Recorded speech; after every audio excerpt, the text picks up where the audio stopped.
Hey guys, it's Friday, October 4th, 2024, and today's going to be easy pull-ups. I'm still at the beginning of a new cycle. Happy. I still haven't decided. Am I going to count that 12th rep?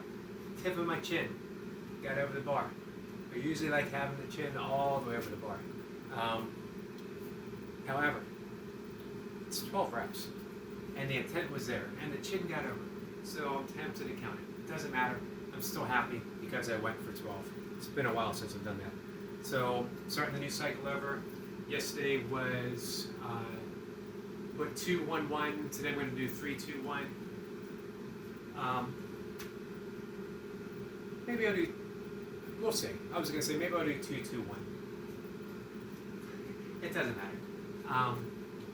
One way or the other, and I'm going to superset it with band presses, take my time. Then I'm going to do some band curls, some band pushdowns, and some burpees. The way I feel now, my chest is pretty sore. By the way, another thing I'm happy about, 28 dips yesterday, and then 6 reps, with an additional 15 pounds. My most recent best dip is 30.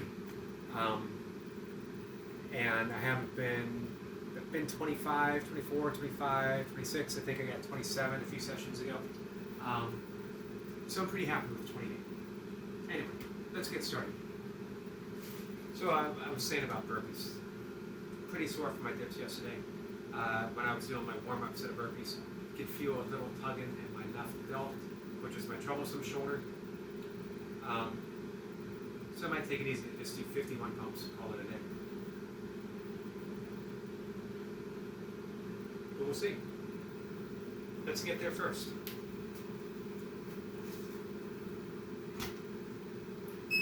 Probably 3 reps.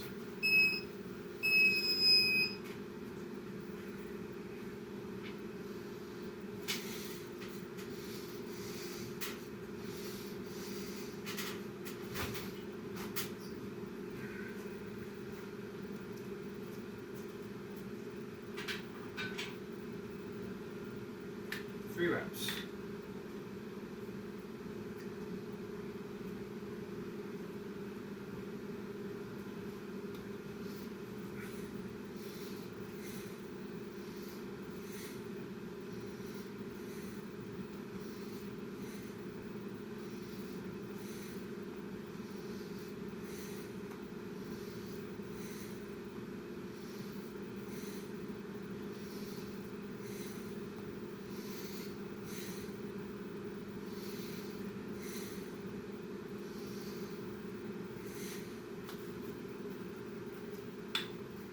And 12.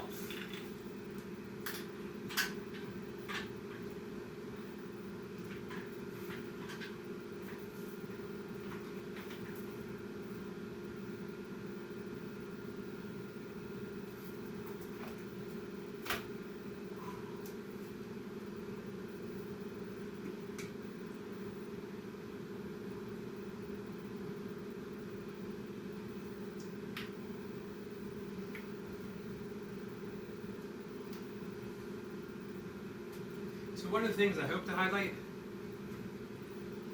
if anyone's been watching these videos for a while, and it has been a while since I've been putting them out, I don't know why anyone would be watching them consistently, but maybe you tune in every once in a while. You saw that I've gone from doing some pretty long, even when I was doing the Busy Dad, I was doing it every day, and I would do 20 minutes plus a finisher, or continue on after 20 minutes, or whatever. And it was anywhere from 20 minutes to an hour's worth of work, sometimes a little bit more. And I'm almost exclusively at a daily 20-minute workout. So hopefully it highlights a couple things. That consistency plays key, and that you can get a lot of benefits in 20 minutes. Hopefully. 2 reps.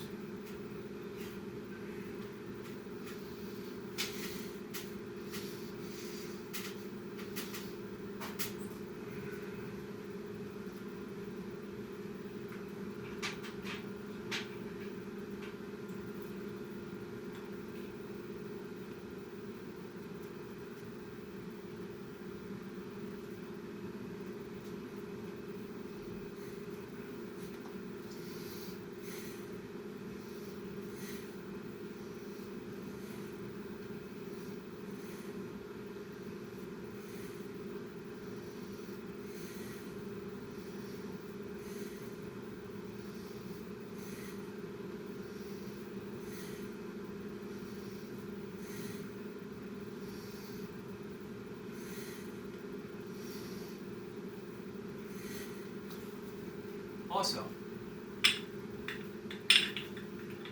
2 and 12, right? Don't get locked in to one way of doing anything. You don't have to become an exclusive burpee practitioner, although I think you'll benefit from an extended period of time of being an exclusive burpee practitioner. But then when you feel, I hear a lot of people often say, they listen to my body. I'd say that no, mostly we don't. We listen to what we believe the body says, but usually it's just an ego. We tend to do a great deal of ego reps, ego workouts, and I am to blame for it. Hence the 1,000+ days of burpees in a row. Quite a bit of that was done purely from the stance of ego. I'm the type of guy that shows up every day, regardless. Now, honestly, my body feels better when I move every day. But does it have to be a hard set of burpees every day? No. Finally, now I'm listening to my body. It might call for me to only do 50 burpees, 25 burpees. It might call for a hard set of burpees. The key is to listen. Not to the ego, but to the actual body. Alright, maybe we'll talk some more about this when I'm done. Let's do one more set. 1 rep.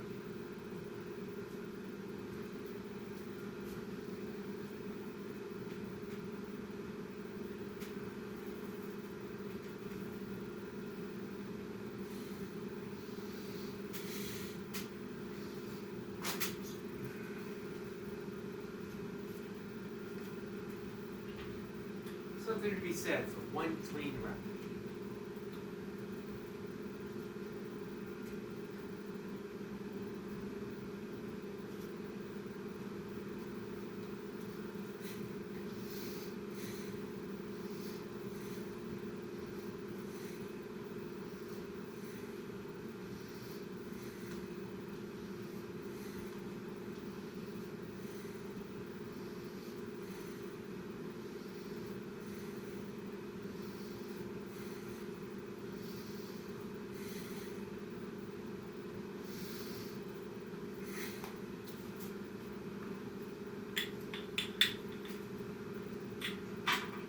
And 12.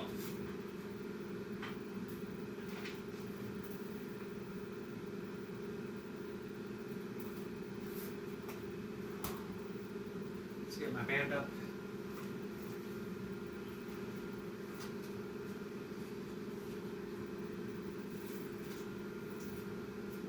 Yeah, the way I'm feeling right now, it's just going to be a set of 50 1 pumps.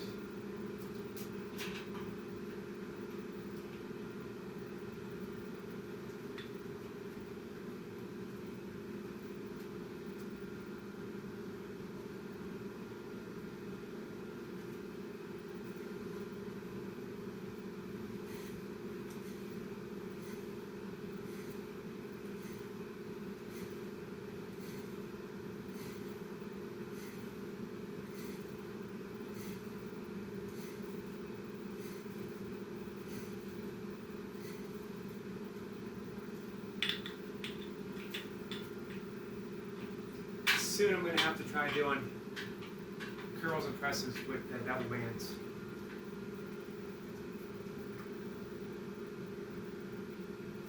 Off camera. So people don't see what happens.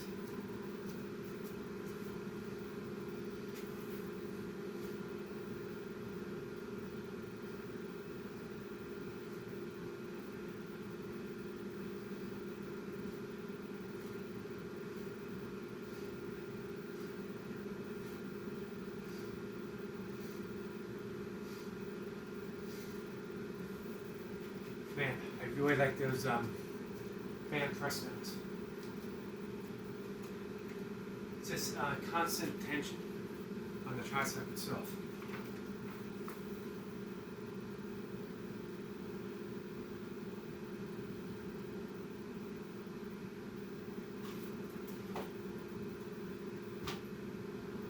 One more set.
15 and 20, 2 rounds.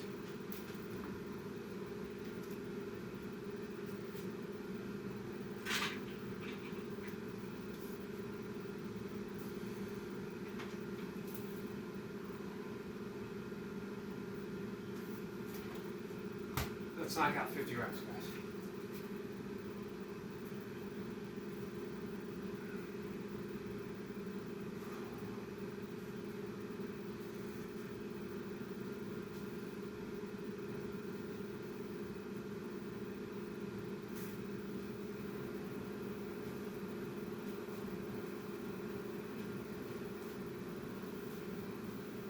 I'm going to start at the 9-minute mark.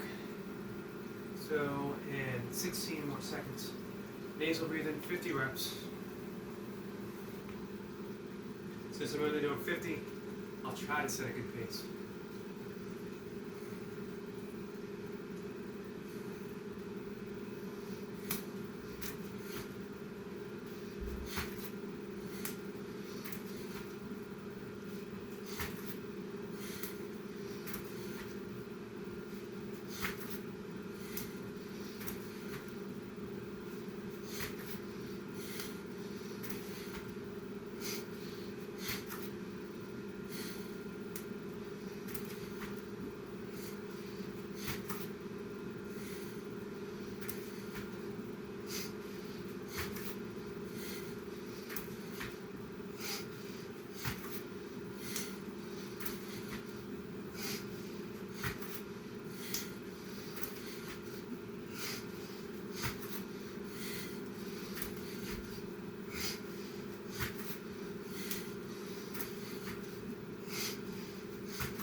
420. Sorry, 420.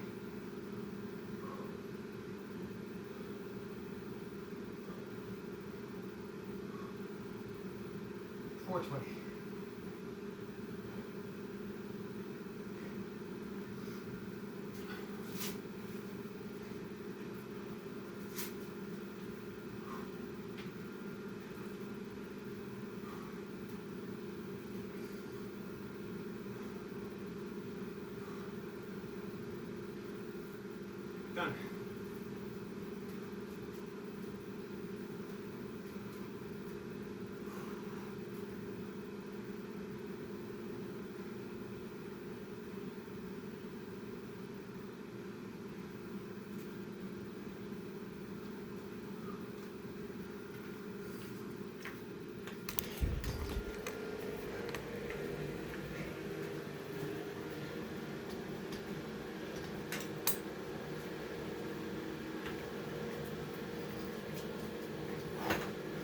All right, I've actually talked quite a bit about ego reps, my own. As everything that I say is meant for me. It's not supposed to be addressing anyone else. It's not a commentary. It's an inner commentary.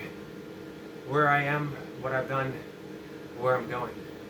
And I see a lot that there is the, I see memes saying, I don't stop when my body tells me to, I stop when my mind tells me to, which creates a false dichotomy, that there is a mind and there is a body, and that the two are separate, that it's the mind that controls what the body does. And Vedic and yogic contemplative traditions, it's not mind-body. There's no slash, there's no space in between. It is one thing, one extended organism. In yoga it's called the koshas, which are the layers. We have the food layer, we have the pranic layer, we have, getting more and more subtle, we have the knowledge level of emotions. After that, I think it's actually reversed. We have the levels of emotion, then the body of knowledge, the Akashic records, and then we have the bliss body, divine consciousness itself, from which everything stems from. So where do we make the distinction? And the truth is, we don't. We are literally incapable of making a distinction in one thing. However, we can create an illusory distinction, which leads to no small amount of suffering. Because if we stop, and when we stop, the mind says you should have kept going. You should have gotten that extra rep, you could have gotten an extra mile, you could have finished the race. All of that's made up. 100 miles is completely arbitrary. Done a 100-mile race and I'm extremely happy that I've done, and very proud that I was able to push through some pretty harsh conditions in almost every one of my races in order to get that buckle. However, it's arbitrary because, you know, getting to the finish line, I still had to walk to my car. I still had to walk from the car to my home. I still had to walk from my home up the steps to go to bed. Why does that count? You know, did I do 102 miles? Does it count because one I was running, one I was walking? Do I discount the time that I walked during the race? False dichotomies. We don't need to continuously make them. We can recognize that they're there. We can celebrate our accomplishments. We don't have to believe in that it's ultimately actually true. That 99 reps, 100 reps, does it matter? Does it matter to the body? Does it matter to the mind? Or does it matter to the ego? Which is generally calling our shots. When we see through, we don't battle the ego. Ego wants nothing more than to battle for its existence, because the very battle creates the grounds for its existence.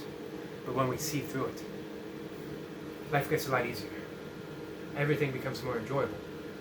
I've realized that. I've realized it throughout my life. But one important realization was my first 100-mile attempt, 46 years old, I believe. It might have been 47.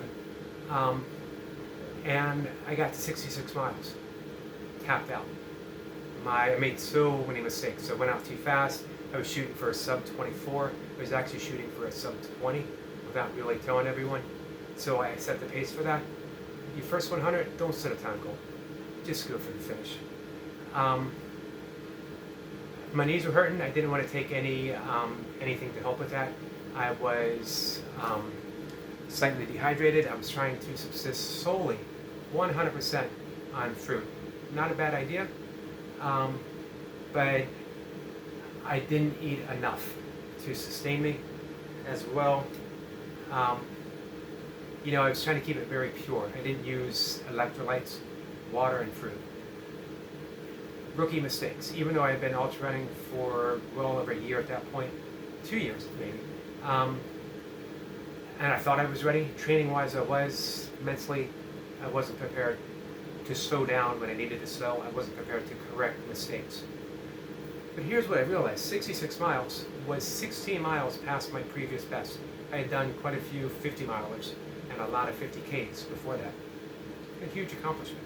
Only my thought that I should have gotten 100 kept me from enjoying the fact that I got 66. And when I realized that, I celebrated 66.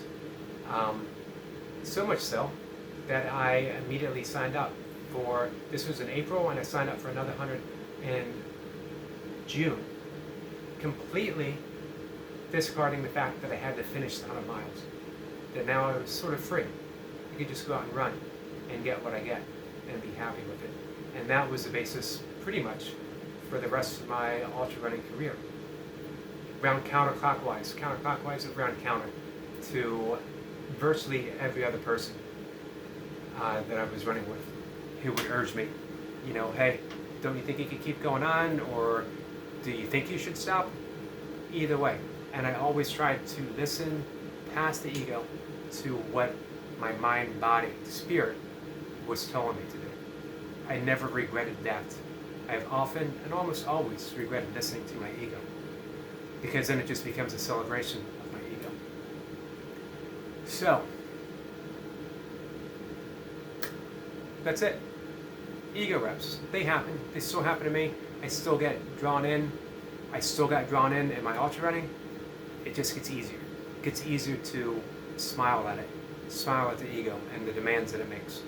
So, guys, for your consideration, take care.